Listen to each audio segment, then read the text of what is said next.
Empower Black men to live extraordinary lives. Shatter the stereotypes. Power Black men. Power Black men. Shatter the stereotypes. Power Black men to live extraordinary lives. Shatter the stereotypes. Shatter the stereotypes. Power Black men to live extraordinary lives. Welcome to Shatter the Stereotypes, where the intention is to empower Black men to live extraordinary lives. This show is based on the simple idea that every Black man is capable of creating inner peace, dynamic health, great relationships, and financial abundance. Therefore, we provide insights and strategies to educate, motivate, and inspire Black men to reach their full potential and create the life of their dreams.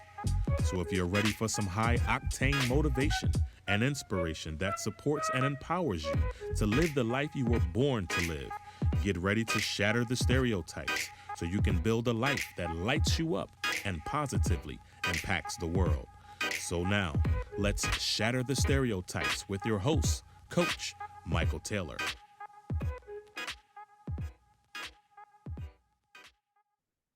Hello and welcome to Shatter the Stereotypes, where my intention is to empower Black men to live extraordinary lives.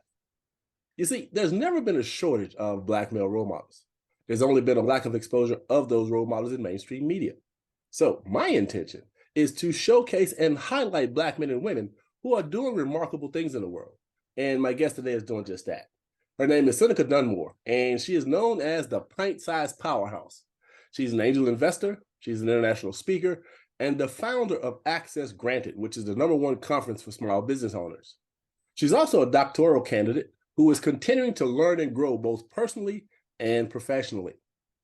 And today we're going to have a conversation about entrepreneurship. And rest assured, she knows a thing or two about starting and running a business. And I recently ran across a post she posted on LinkedIn. And after watching her video, I knew I wanted to have her on the podcast to share her wisdom about entrepreneurship and locating funding. So now I want to play a quick little video. Thanks for staying with us. Businesses across the country and here in the Mid-South are trying to recover after taking a hit during the height of the pandemic. Well, now there's a woman working to keep more of them open and help them find resources. She's putting small business owners in the same room with financial experts and Mid-South leaders to teach businesses how to get funding. Our Jordan Foster has more on the event happening this week. The coronavirus pandemic has created thousands of new entrepreneurs nationwide. There has been tons of money funneled into the economy over the last couple of years to really offset the devastating effects of COVID-19. And after a little research, capital consultant Seneca Dunmore says now, a few years later, there are just as many people having to shut down business. The only problem with that is a lot of that money is not being allocated towards communities of color. It's not reaching communities of color. Dunmore says Black people make up over 60% of the total Memphis population. But when it comes to ownership, only own 1% of total business here in the Bluff City, which is why she decided to bring Access Granted, a small business resource conference, to the Graceland Guest House to help boom business. Access Granted is a 15-city tour designed to teach undercapitalized business owners and entrepreneurs how to access the capital they need to really grow, scale, and sustain their business. And I think this conference will be helpful for a lot of small business owners who are not only frustrated with the access to capital piece, but sometimes frustrated with the expectations of the small business owner. Small business owners will also get to talk to and learn one-on-one from industry professionals like Vice President and Community Development Manager at Regions Bank, Williams Brack. This conference will help you understand what systems you need, give you some resources to put those in place, and then give you access.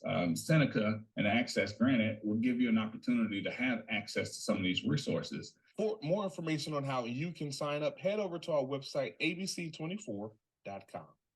All right. There's the great intro. So without further ado, let's welcome Seneca to the show. Hello, Seneca, how are you? Hey, glad to be here. Thank you for inviting me, Coach Mike. All right, so before we jump into your story and your work, I want to start off with a few icebreakers. So first of all, tell us where you're from and tell us a little bit about your family, whatever you feel like sharing. Yeah, so I'm born and raised here in Houston, Texas. And when I finished my, finished high school, went over to Tuskegee University, got my bachelor's there, came back to Houston, got my master's in information technology, and just kind of worked in the corporate space for a long time. But one of the things that I love about my family is, like right now I'm here at my parents' house in my old room, right, while I'm in town for working on my conference. But my parents are the funniest people in the world. Like, people are like, oh, you wanted to stay at home with your parents? I was like, there's not a day that I don't laugh when I'm with my parents. Nice. So Nice. that's a fun fact. Like, there's not a day that goes by that you will not hear tons of laughter in this house. So with that being said, name a couple of the people who's actually inspired you to be who you are. My dad, number one, right? My parents just celebrated their 56th wedding anniversary, and they are the best of friends. And my dad, I kind of have the personality of my dad in that my dad is very adventurous. He's a go-getter. He's willing to bet on himself. And so if you've seen me and my personality, right, I travel all the time. I'm running my own businesses. And so, and he just always taught us, like, whatever you want to do, like, make up in your mind and follow your dreams. It doesn't have to be anyone else's dreams. My parents didn't try to project what they wanted for us, onto us, right? They always let us decide how we wanted to live our lives. They gave us a lot of direction, but ultimately they let us figure it out for ourselves. So kudos to your pop. So put his name out there so we know who he is. What's his name? His name is Wydell Dunmore. Wydell Dunmore. We're sending shout outs to Wydell because, again, this show is about shattering stereotypes. And we all know the negative stories about Black men and fatherhood. So I'm really glad to hear that your dad was such a positive influence in your life. So he's shattering stereotypes. Absolutely. Now, imagine that you're going to be stuck on an island for 30 days and you can only take one book with you. What book would you take? Oh, gosh. So there's a book by, I want to say his name is Chris Voss. It's called Never Split the Difference. It's a book about negotiation. So he used to be an FBI agent. And so he talks about, how he would have these, terrorist situations where he would have to negotiate, getting the hostages out and things like that, and the whole psychology and mindset of that. And so literally when people ask me how I became such a good negotiator, I think part of it is just, it's just a God-given gift. But reading books like that has made me an even better negotiator when it comes to business. So I just transfer those same skills that he used as an FBI and dealing with terrorists into the whole corporate spaces and learning how to negotiate major deals. Nice. Now, yeah. I want to do a sentence completion. So I'm going to start off and I want you to complete this sentence. I really love to travel. My superpower is negotiation and communication. I am proud of my family. Life is sweet. Sweet. One thing I'd like to change about the world is this whole cancel culture. Yeah. And the future is bright. Okay. Now, I wrote a book titled The Cure for Onlyness, a Black man's guide to joy, passion, and purpose. And in the book, I talked about the unique challenges we as people of color face while being in environments where we're the only person of color in the room. And I'm certain you've had that experience. I'm just curious, how do you navigate those types of situations? When I finished my master's, I moved up to New York, and then shortly I was recruited to another company in DC. And so it was a multi-billion-dollar human capital consulting firm. And I was negotiating these multi-billion-dollar contracts, multi-million-dollar contracts in oil and gas. And of course, I was the only woman of color in the room. I was the only one with an advanced degree. And so it was very different navigating those spaces because, again, technology, especially at that time, was heavily, populated with white, Indian and Asian males. So that was who I dealt with every day, all day. And I guess because of the household that I came out of, my dad always taught me to assert myself. So I have no problem with like taking over a room. And again, I think it's just part of my superpower where I know how to assert myself in those type of rooms. I don't shy away. I don't minimize myself. I know the value that I bring to the table, and I know how to communicate that and articulate that in such a way where it doesn't emasculate anybody. So I think that's why, I've been so fortunate in those spaces is that, you know, I go in there I understand my value, right? Because I tell people when you're going into spaces like that, you want to go with a level of confidence that says, you know, I deserve to be here. Right. It's not a privilege for you to be in that room. No, you deserve to be there just as much as anybody else deserves to be in that room. Yeah. And your tagline is perfect. Pint-Sized Powerhouse. I get that about you. It's very appropriate. So now there are some people who are pretty pessimistic about the future in general, while others are somewhat optimistic. So where do you fall on that spectrum between optimism and pessimism for the future in general?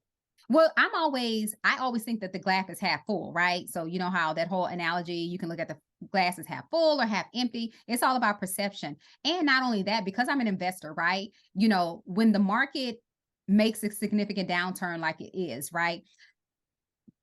One of the things that you'll hear investors say is that there's blood in the streets. What that basically means is there's tons of opportunities available. So, you know, when I talk to people, I say, well, you know, most millionaires are made in down economies, not up economies. So you have to switch your mindset and understand that the obstacle that what you perceive to be an obstacle is actually an opportunity. Yeah. Right. And so I've always looked at it like that. Like there's never really been a situation where I'm like, oh my God, I'm going to go under. It's kind of like, what is the opportunity? How can I monetize this moment? Right. How can I leverage this moment to get what I want out of it? Right. To help my clients get what they want. So yeah, it's just all about perception. Yeah. And if we go back a few years, you know, during the Great Depression, there were more millionaires created during that time in this country than had previous. I mean, that's amazing. Absolutely. And so I go straight to your point. So now I'd like to give you an opportunity to introduce Seneca, the professional, to the Shatter the Stereotypes audience. So tell us what you do, who you are, and all that cool stuff.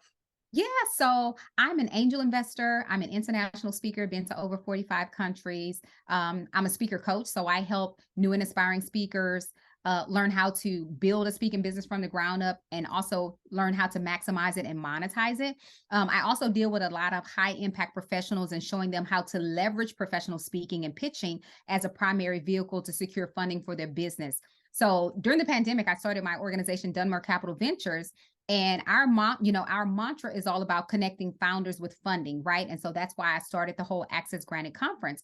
And the Access Granted Conference is about, you know, equipping small business owners, entrepreneurs, startups, and historically marginalized and economically disenfranchised communities with the, you know, number one, the financial education, because most of us didn't grow up with financial literacy. The capacity building tools, because again, if you don't have the capacity for the funding, then that's a huge fail as well. And then more importantly, the funding resources that they need to grow and scale your business. You know, I always tell people, if it ain't making dollars, it ain't making cents either.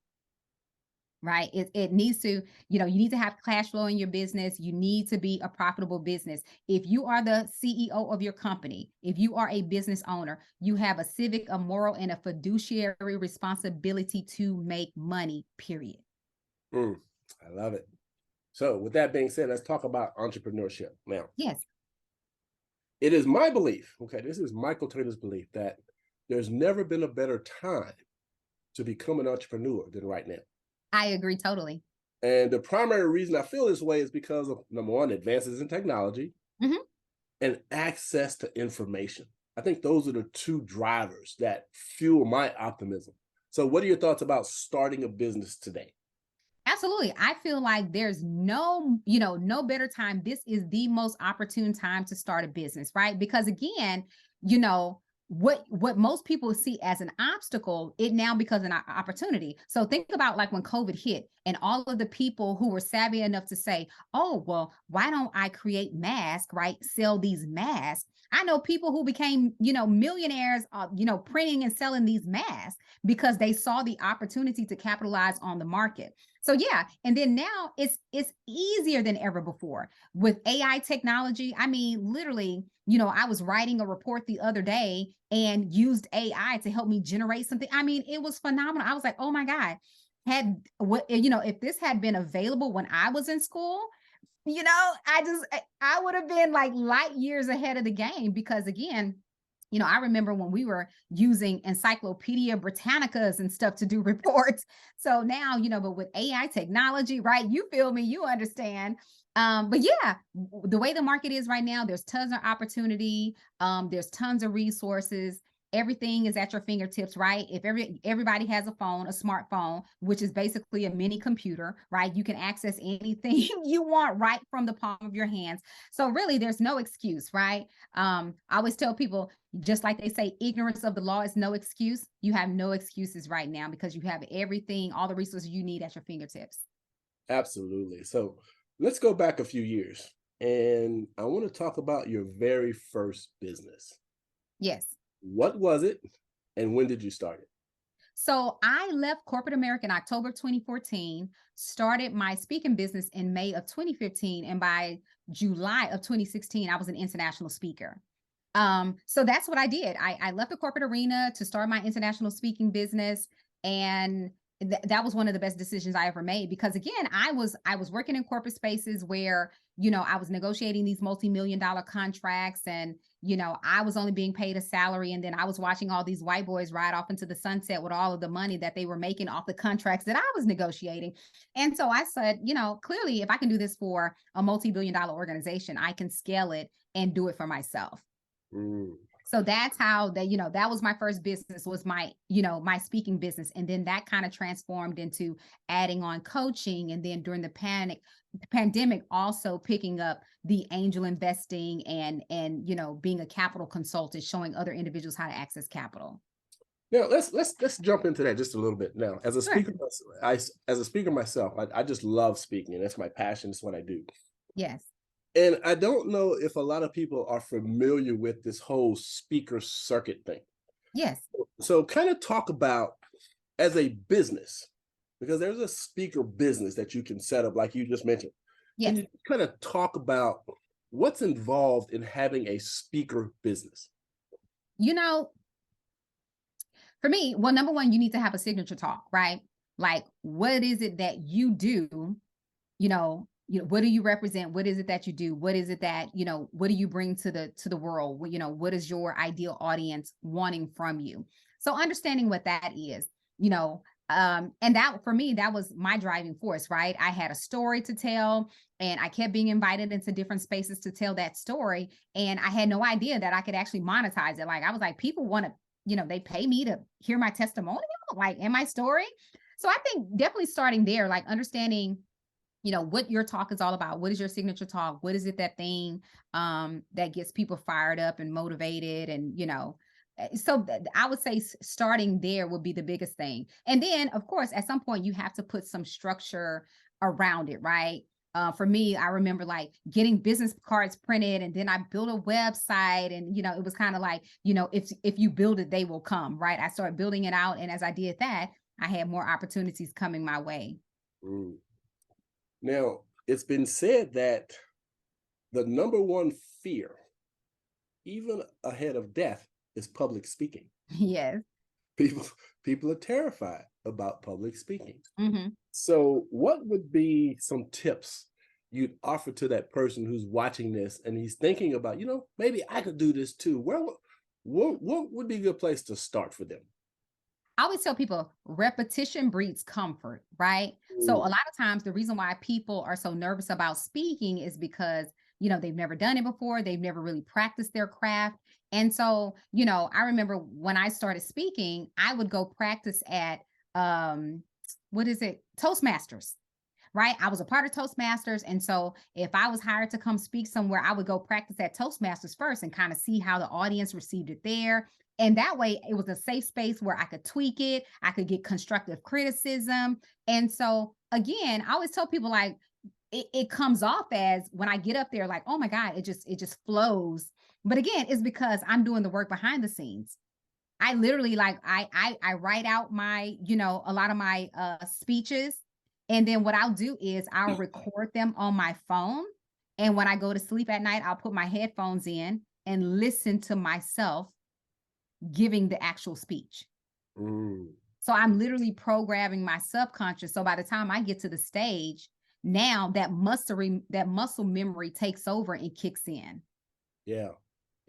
Now, if you're thinking about becoming a speaker, I highly recommend that you join Toastmasters, because Toastmasters give you the foundation of becoming a speaker. So when you join Toastmasters, you have what's called your 10 speech to get your what's called CTM, Certified Toastmaster. So you've got 10 different types of speeches that you have to give. For example, you have to give a speech, a humorous speech. You have to give a speech where you're literally reading something. You have to give a speech where you're speaking. So there's all different, every type of speech you'll ever have to give is covered in those first 10 speeches. So a great place to start is Toastmasters, because you go in and they have the situation where when you're talking, whenever you say, they ring this bell. Yes. To make sure you're paying attention. So it's a really great opportunity to enhance your skills. Now, what I have noticed though with some Toastmasters people is they just stick with Toastmasters and then they don't just get out there and do it. So go for your CTM and then get out there and make it happen. That's my advice. Now, of course, as an entrepreneur, there are lots of challenges. Yes. Oh.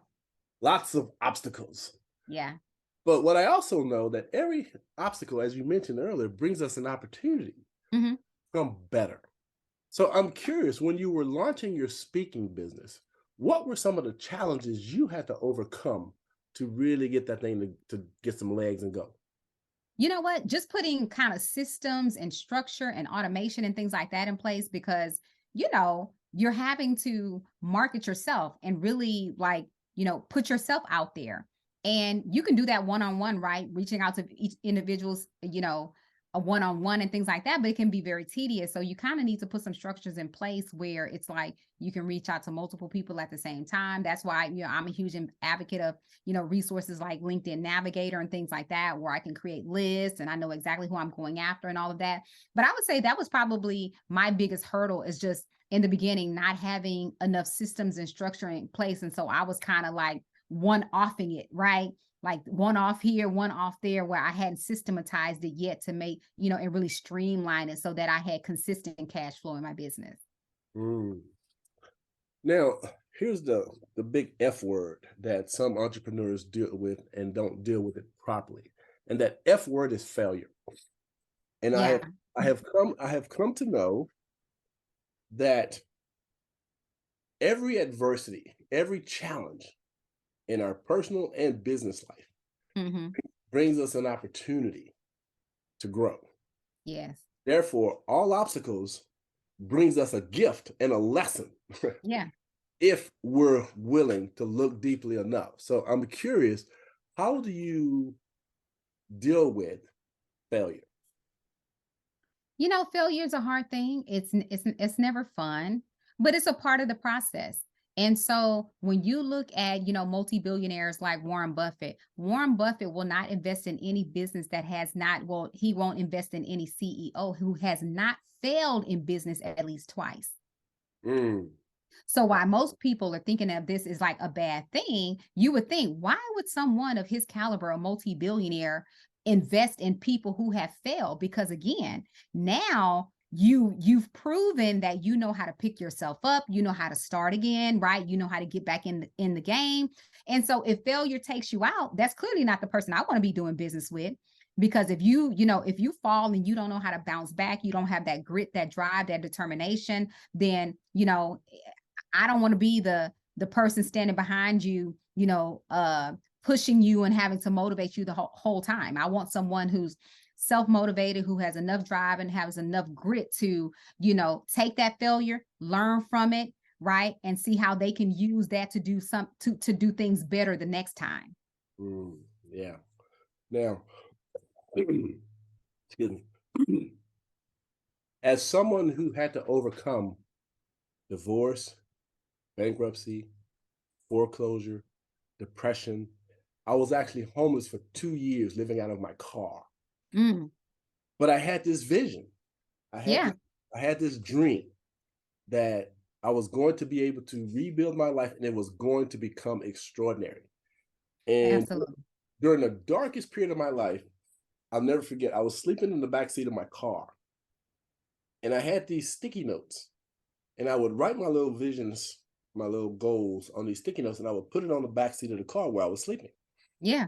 And one of the things I said is I want to be an author, and I want to be a speaker. Yeah. I want to own my own company. So for those of you who are watching this, and you may have gone through similar things, Yes. and you may have given up, know that it is still possible for you to get back up. Absolutely. It is absolutely possible for you to get back up. As a matter of fact, you look at pretty much any success story and you'll see those same elements. There's challenge, there's breakdown, and then there's breakthrough. Mm-hmm. And I think that's a universal law, because I believe the breakdowns actually prepare us for the breakthroughs. So if we're willing to embrace the breakdowns, which unfortunately can be difficult and challenging, Yeah. but when we look back in retrospect, we go, for example, my divorce, as painful as it was the absolute best thing that ever happened to me. Mm. Because it challenged me for the first time to stop looking outside of myself. Yeah. And I was stuck on that societal roller coaster doing everything society said I was supposed to be doing to be happy. And I was miserable. Mm-hmm. Mm-hmm. So my divorce challenged me to go, oh, I need to figure out something here. And it's not about anything out there. And so Yeah. that's how my inward journey began. So the point here, folks, as you're watching this, shit happens. That's just, that's just the way it is. But you Yeah. have to have the fortitude within you. And you do have it within you. You just may not be aware of it. Mm-hmm. So know that, yes, stuff is going to happen, but you can't quit. That's the bottom line. Now, you touched upon something a minute ago that I want to jump into, which is AI, artificial intelligence.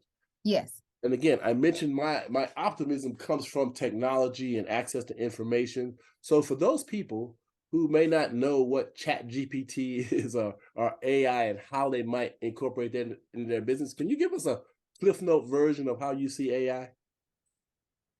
You know, I see it as like a remarkable tool. I know a lot of people are scared of it because they're like, oh, well, it's going to start, replacing people in their jobs, like, whatever a robot can do, that somebody else could have done, then it's going to be. But I was just like, I don't think that will happen. Now, some jobs will probably go away because that's just the nature of the beast, right? Like, we should be evolving. We should, technology should be growing, and we should be evolving as humans as well. So I think it's a beautiful thing. It has definitely helped me in my business. I love AI. I think it can be an incredible tool, but just like anything, right? I think you can use anything for good or bad, whether it's AI or anything else. So I don't feel like I see a lot of people demonizing AI like it's this bad thing, like it's going to take over the world or whatever. I doubt that all that will happen, right? Because again, I think it's just people projecting their fears because they haven't done enough work for themselves, right? Enough internal work and enough work in their businesses or whatever it is that they want to do. And now they feel like this perceived machine or robot or something is going to come take it away from them. I never feel like somebody or something has the power to take anything away from me. Now, see, the problem is people have watched too many Terminator movies. Oh, yeah. Oh, yeah. And they're thinking Skynet's going to take over. But like yourself, I see it as a huge opportunity for anyone who's willing to embrace it. Yeah. Initially, when I first looked into it, I said, I just want to see if I can use it to enhance my business. I mean, that was the goal. Absolutely. Absolutely. And I'll tell you, I'm just blown away because I have a copywriter that I would hire. And for like my landing pages and stuff like that, simple things, I'd pay her $40-$60, right? Right. To me, that's reasonable. But I can go to AI now and they'll write the exact same thing and as good as what my copywriter, and it costs me $0. Yeah. Doesn't cost Absolutely. me $1. Absolutely. Now, as an author, I love writing, so I would never use it to write a book. But some people I think are trying to do that. But again, the optimist in me says, especially as people of color, technology doesn't care what color you are. No, it doesn't. The question becomes, are you willing to embrace it? Yeah. And to use it to grow your business, grow yourself personally and professionally. That's the key. Mm-hmm. With that being said, so let's start from the beginning. So imagine there's someone watching this podcast and they're wondering, everybody's talking about starting businesses. I don't know if I could start it. I don't know if I have what it takes to be an entrepreneur. So for that person who's thinking about it and don't know if they're capable of it, what would be your advice? If they're thinking about it, that means to me that there's a possibility. But Okay. from your perspective, what would you tell that person who's on the fence about becoming an entrepreneur? I would say find a mentor, someone who is uberly successful in business, right? And try to schedule time with them. Let them know what your vision is, what you're thinking about, what your concerns are, what your fears are, right? What your vision is for the business. I would say talk to someone who's already doing it, right? Not someone who's trying to start a business, someone who is running a successful business, maybe been in business 10 years for themselves, making great money. They've got systems and processes in place and everything. Like, you want to talk to that person. I would say if you're thinking about entrepreneurship, talk to somebody who's already doing it. Yeah, and I can't emphasize enough the importance of having networks. Oh, yeah. People that can show you, coach you, teach you, inspire you to do this thing called entrepreneurship. Yes. Because yes, it can be challenging, but the rewards on the other side are worth it. Yeah. I can't even imagine my life, because I've known since I was 10 years old that I want to be an entrepreneur. Oh, yeah. Yeah. As a matter of fact, I remember the conversation I had with my grandfather. My grandfather was my mentor. And I remember at about 10 years old, I walked up to my grandfather and I said, Grandpa, you know what? When I grow up, I'm going to be rich. And he said, how are you going to do that? I said, I'm going to own my own company. Now, back in the 70s, you remember the show Dallas? Yeah. Okay. I used to love Dallas. My grandparents loved that show. I didn't know a whole lot about it. All I knew was there was a guy named J.R. Ewing. Yeah. And he had a lot of money. Yeah. So J.R. Ewing became a hero. I wanted to be like J.R. Ewing. So what I did was I set up, we had this little wooded area across from where I lived. And I would go out there and I set up a little makeshift office. I had a desk made out of a tree branch. And I would pretend that I was having conversations with J.R. Ewing. Okay. And so I had this idea at a very early age that I was going to be an entrepreneur. Well, when I told my grandfather I was going to start my own business, he said, and he used to call me Big Jaws because I had these big puffy cheeks. And he said, Big Jaws, you know what? If you want to be rich, I'm going to give you, there's only 2 things you need to do. I said, really? He said, yeah, there's only 2 things you got to do. I go, what's that, Grandpa? Now, remember, this is back in the 70s. And he says this. He said, first thing, you got to learn to think like the white man. Now, that don't mean you have to try to be like the white man, but who has all the money? Right. He said, so you have to teach yourself to think like the person who has what you want. I'm like, okay, that's good advice. And then he said, the next thing you have to do is you simply have to learn how to listen. He said, because rich people will tell you how they got rich. Yeah. And if you will listen and learn, you can become rich also. And when I was 13, he gave me Napoleon Hill's book, Think and Grow Rich. I read that book when I was 13, and it completely shifted. Well, actually, it confirmed what I already believed. Okay. That I could do anything I set my mind to. That's what the book did for me. Okay. And so that whole idea of having a vision of what you want to accomplish and being willing to do whatever it takes to get there, that's really all it takes. Vision, effort, results. Yeah. So that's kind of how it works. Now, one thing I also want to talk to you about that I noticed with small businesses is you mentioned systems in place to make things flow. And I know that a lot of people that start small businesses, for whatever reason, don't invest in the basic bookkeeping tools to keep track of their businesses. Yeah. And that really amazes me. So can you talk a little bit about the importance of setting up the structure, the bookkeeping structures, to make sure you know the health of your business? Yeah. I mean, it's a make or break. It really is. It's a make or break your business. I always tell people there's, kind of 3 things that you need, especially when you're scaling your business, right? You need a CPA, you need somebody who's handling the books and all of that. You probably eventually will need a lawyer, right, on your team. And then you just, you need someone like an advisor. But let me just, go back. One of the things that I'm seeing, especially when it comes to funding, especially with my conference, is that people are not capital ready. Right? They're not capital ready, meaning they don't have the proper documentation in place. They don't have their books in place, not filing their taxes on time, all of those different things. That's probably the number one reason that keeps them from getting funded. Because you got to remember, these funders, they have checks and balances in place. So when you're coming in for funding, they want to see, hey, can you produce profit and loss statements? Can I see your balance sheets? And if you can't produce those things right on the spot, then your paperwork goes back to the bottom of the pile. So yeah, and I always tell people, you can't cash app your way to, you can't like, at some point you need some systems and some processes in place, because it makes the whole process that much easier, and you're running like a real business. If you're still just receiving cash app payments and things like that, and you don't have a real POS system, you don't really have, a system that can run reports for you and show you like where the money is coming in, how much you're spending, all of those different things, then it's it will ruin your business.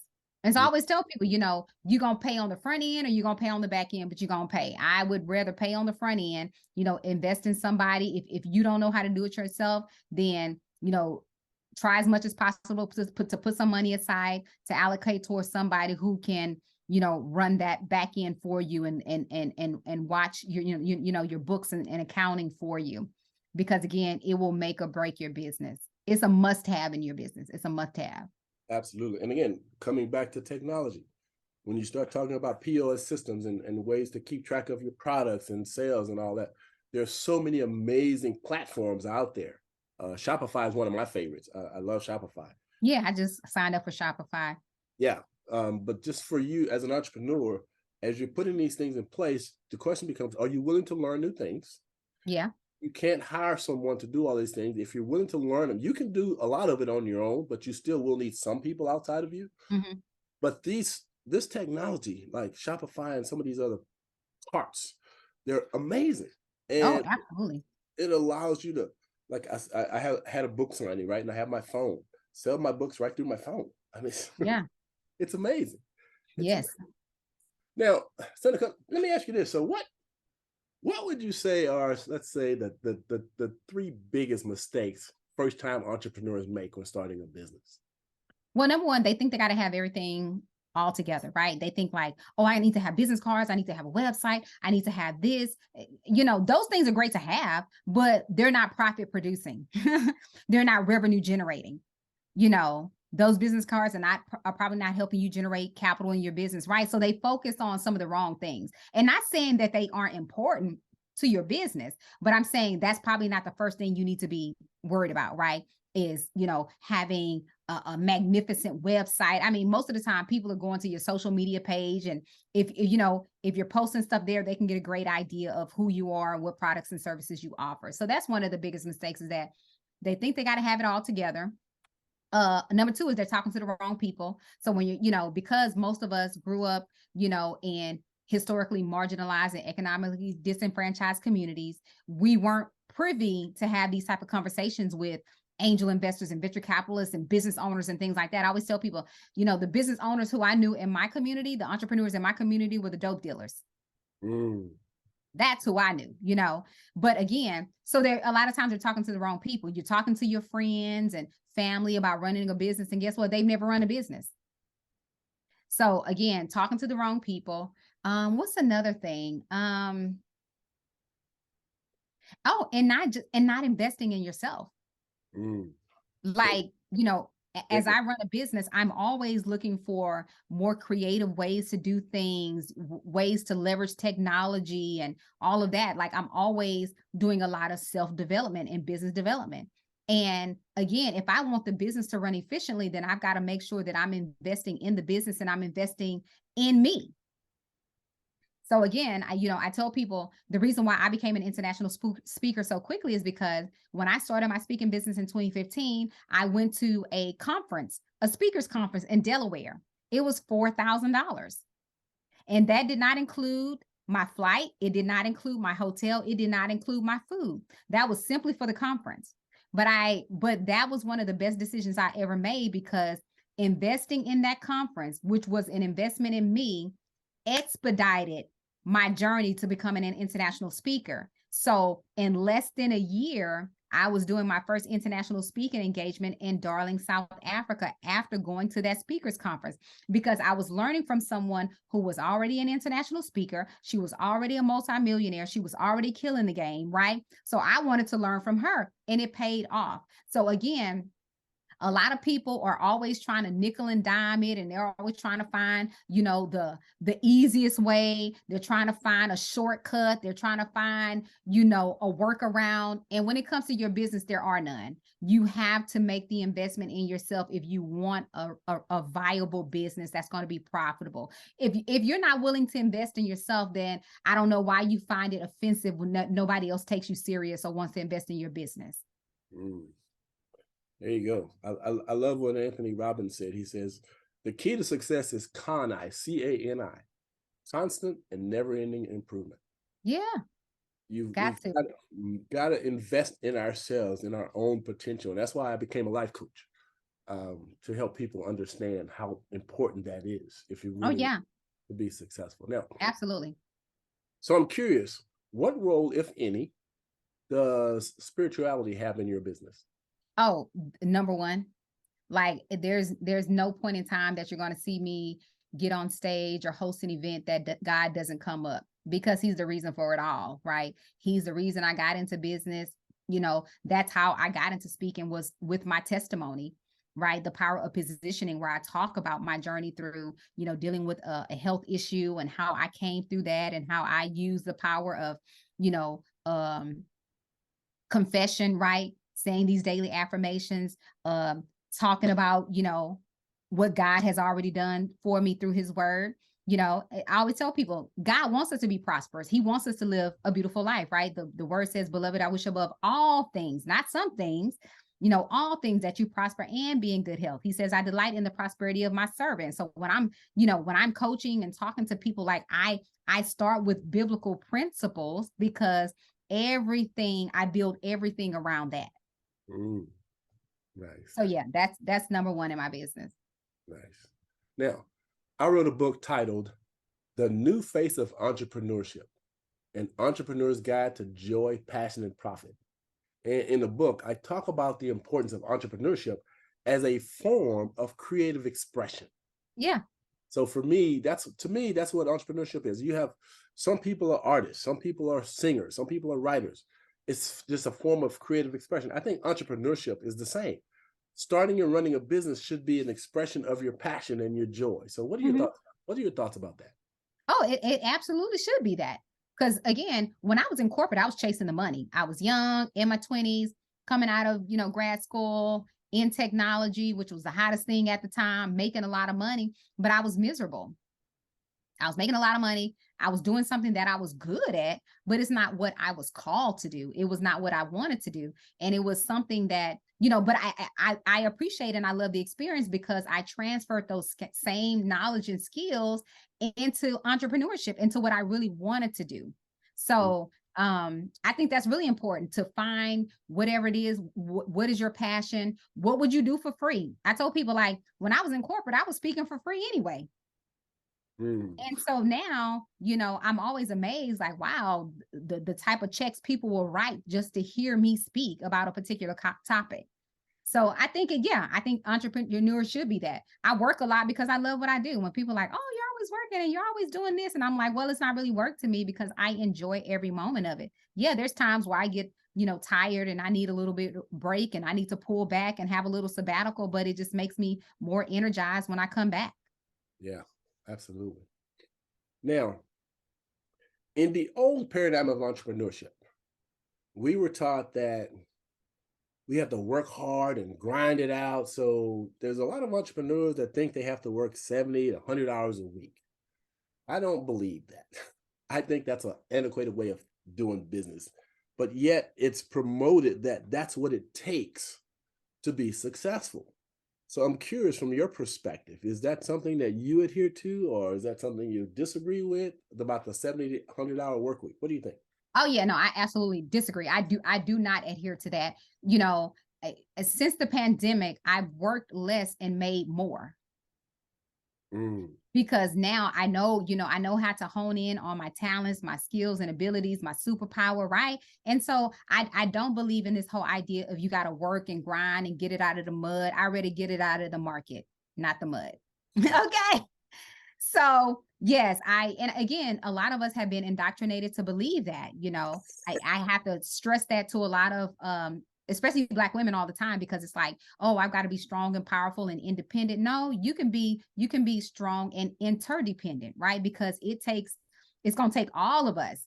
You can't do everything in your business. You can't be the CEO and the accountant and the lawyer and right. You're going to have to, at some point, if you want to grow and scale your business, you're going to have to let people in. You're going to learn how to relinquish some things, delegate responsibilities, because that's what you're paying them for. And if they're not doing a good job, then you let them go and you find somebody else who can do the job. But at some point, you're going to have to start paying people if you want your business to move. So no, I'm not of the mindset that you have to work harder and all of these things. No. I'm telling you, the reason why I'm able to get in certain rooms has nothing to do with me working harder. It has nothing to do with my degrees and credentials, is because I've cultivated enough social capital with the right people that now I can just walk in those doors. Nice. Now, I watched one of your videos and you said that the key to securing funding is proximity. What did you mean? Yeah. What did you mean by that? So, I grew up in Sunnyside on the southeast side of Houston, Texas. Sunnyside was considered the 6th most dangerous neighborhood in America at one point.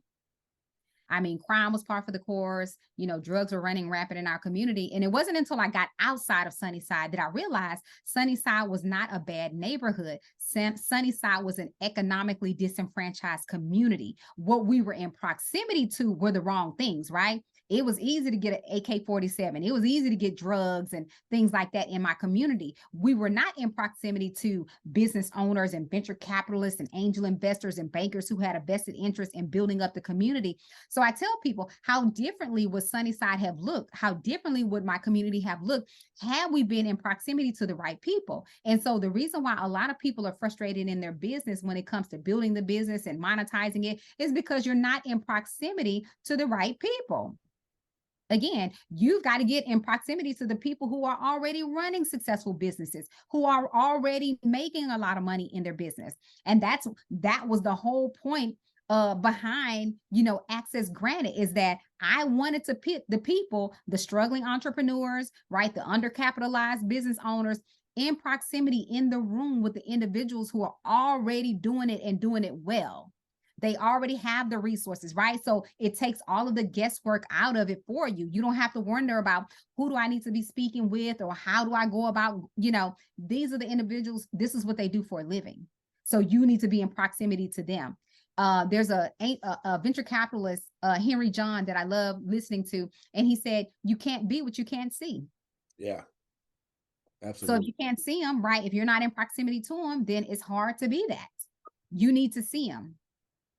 Yeah, I don't remember who said this, but I think it's really powerful. And they said, when starting a business, there's no such thing as a lack of resources.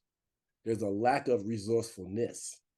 Oh, I need to write that down. Yeah. That I agree 100%. Yeah, there's no such thing as a lack of resources. There's plenty of resources out there. Right.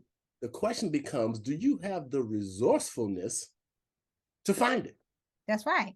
So that's the key. So let's jump into your upcoming conference. So you're going to teach folks how to learn about being in the right proximity with the right people. So tell us about your upcoming conference. Yeah, so the conference is called Access Granted. It's going to be June 16th and 17th here in Houston, Texas at the Marriott Marquis downtown.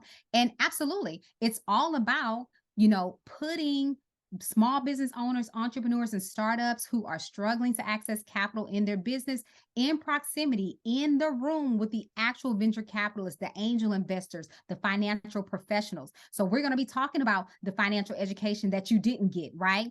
showing you how to get your, your books and statements and things like that together, how to, how to build a more bankable business, how to build your capacity for funding. And more importantly, we're putting you in the room with the individuals who signed the front of the check, not the back of the check. So these are the decision makers, right? These are the individuals who are making decisions about where that money is being allocated. And again, that's the reason why a lot of us are frustrated, because again, you're talking to the wrong people. You're talking to people who sign the back of the checks. They have no authority, right? They can't make any decisions about giving you that funding. We need to be talking to the people who sign the front of the checks. So that's what Access Granted is all about putting you in proximity to the decision makers and helping you get the funding. Because at the end of the day, I love mentorship, I love coaching and all of those things, but if it's not accompanied with deploying capital, right? If we're not getting you the funding resources that you need to grow and scale your business, then what good is it? Now, I know a lot of people that are starting small businesses, and I actually don't like that term, because I dream big, man. I don't even put the word small when I talk about business. But anyway, the first thing they think about is going to a bank to try to get money. Can you tell us why that's not a good idea? Well, this is the thing. I always tell people, like, first of all, you need to understand what type of capital you're going after, what type of funding you need in your business, because it might not necessarily, you might not need a bank. Okay. The banks are a great resource, but there's tons of other resources out there. So that's why I tell people, depending on your mission, your vision for your business, what you're trying to do, maybe you want to look into an angel investment. Maybe you want to look into venture capital. Maybe you don't want to go through a traditional bank. Maybe you want to look into a CDFI, all of those, right? Or maybe you can cut out all of that. Maybe you're just looking for a non-traditional option like crowdfunding or something like that. But there's always more than one way to skin a cat. And that's the thing. It's like there are a number of resources, a number of ways that you can fund your business outside of going to a traditional banking institution. Because again, banks don't take your money and save it. People are like, well, I want to save money. And so I'm just like, well, number one, a bank ain't never going to pay you enough to keep up with inflation, right? They're going to, they're going to take your money, lend it out at 12%, and they're going to keep 11.5% and pay you 0.5%, right? Which is not going to be keeping up with inflation. So actually keeping your money in the bank is not the best idea, because you're losing money every year. The value of your dollar is going down. So you need to find other vehicles to really invest that money so that is growing, right? So yeah, so there, like I said, there's different options in terms of funding. And one of the things that we do with this conference is we help you understand what's the best option for you, because everybody's situation is different. It's not a one size fits all. It's everybody's funding situation. Everybody's business is different. And so we need to customize something that's best for your business needs. Now, can you explain what's the difference between a venture capitalist and an angel investor?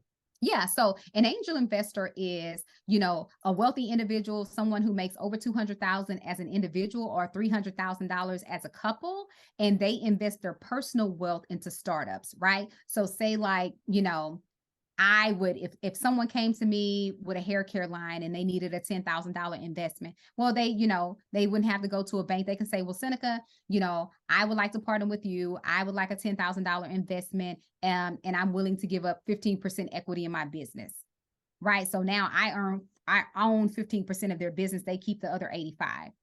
And so for every, dollar that they make in the business, I get 15%, I get 15 cents of that. That's an angel investor. Venture capital are generally, businessmen, individuals who pool their resources together and they create a fund. And so they invest out of that fund. Got it. So very different, because again, venture capitalists are generally looking to sell the business at some point. And so people need to understand that. So you might not want to approach a venture capitalist because they might say, well, they kind of take over the business and then they want their goal is to sell it, and make a profit off of it at some point. It might be a family business that you want to keep. And so you might want to look into alternative sources of funding so that you don't have to sell the business. Got it. Got it. So again, give us the information about the upcoming conference again. And Yeah, so you can the website, if you got. yeah, so it's youraccessgranted.com, youraccessgranted.com. You can find all the information there. So again, we will be June 16th and 17th at the Marriott Marquis downtown Houston. And it's called Access Granted. So if you are an undercapitalized business, you're struggling to access capital, you don't even know how the process starts, right? You don't know where to start, who to talk to. I would say the first thing you need to do is get into the room. Right? Get into the room with the people who already have the knowledge and information that you need, and they have the funding resources to go about it. So one of the biggest questions I get is like, well, Seneca, what do I need to do to prepare? What do I need to have? Only thing you need to do is get in the room. Gotcha. We'll take it from there, right? That's getting started is the biggest hurdle for most people because they basically will talk themselves out of it. So I would tell people, just get in the room. Get in the room. So do participants actually have the opportunity to pitch their idea to the investors? Yes, they do. Okay. Sweet. Yeah. Get in the room. Yeah, just get in the room. So as we wind down, first of all, I just want to say this. This platform was designed specifically for Black men to empower them to create extraordinary lives. And I love bringing in people that can support Black men in doing that. Yes. And so I just want to acknowledge you for your vision and your commitment to helping business owners, not just Black men, but business owners in locating funding. I love your passion. Thank you. I love your energy. I love what you're about. And it has been my absolute joy having you on the show. So I want to now give you an opportunity just to your final thoughts, whatever's on your heart or mind to say, just put it out there. You know, this is what I want, especially people in our community. And when I say our community, I'm talking Black, Indigenous, people of color. You have to understand that you are deserving and worthy of the life that you want to live. Like the only limitations that are out there are the limitations that you are placing on yourself. Now, we're not, we do know that there's systemic racism and all those things, right? We're not discounting that. But I'm saying every day you wake up, you have a choice, right? You can choose what you want your life to look like. And what God is asking you to do is put action behind it, right? Faith without works is dead. You got to put some action behind it, because what most people are doing is they're waiting on the perfect opportunity, the perfect moment. There is none. The perfect moment is the moment that you create for yourself. Absolutely. Yeah. Absolutely. So when you're ready for change, change will happen. And I think that's one of the challenges that we have in our community is, for example, when I say there are infinite possibilities out there for us, I get a lot of pushback. What about racism? What about, I know all those things are real. I'm not denying those things aren't That's real. right. But what I know is, as a human being, we have an infinite capacity to learn. Yes. And my mom taught me this lesson, and I'll never forget. I was probably 8 when my mom taught me this. She said, Michael, if you want something badly enough, there's no one or no thing that can keep you from attaining it except yourself. That's right. That's a lesson that has stuck with me all of my life. I just have always believed if I want it badly enough, no one could keep me from attaining it except myself. Yeah, absolutely. And just if I may interject, we are offering a buy now, pay later plan as well. So I've partnered with PayPal. So for those individuals who might be financially strapped, right, there is a buy now, pay later plan. So again, to your point, if you want it bad enough, there are so many ways to get it, right? And we're making it even easier this time, because I used to be just a one-time payment kind of girl. Wasn't no payment plans. It was just like, you can either afford it or you can't. But now I'm giving people options to take away all the excuses. So if you want it bad enough, you'll make it happen. There's no excuse for you not to be in the room. No excuse. I'll be in the room. So come Yes. come on out and check us out. We're going to have a great time. I'm really looking forward to it. So Seneca, again, thank you so much for what you're doing.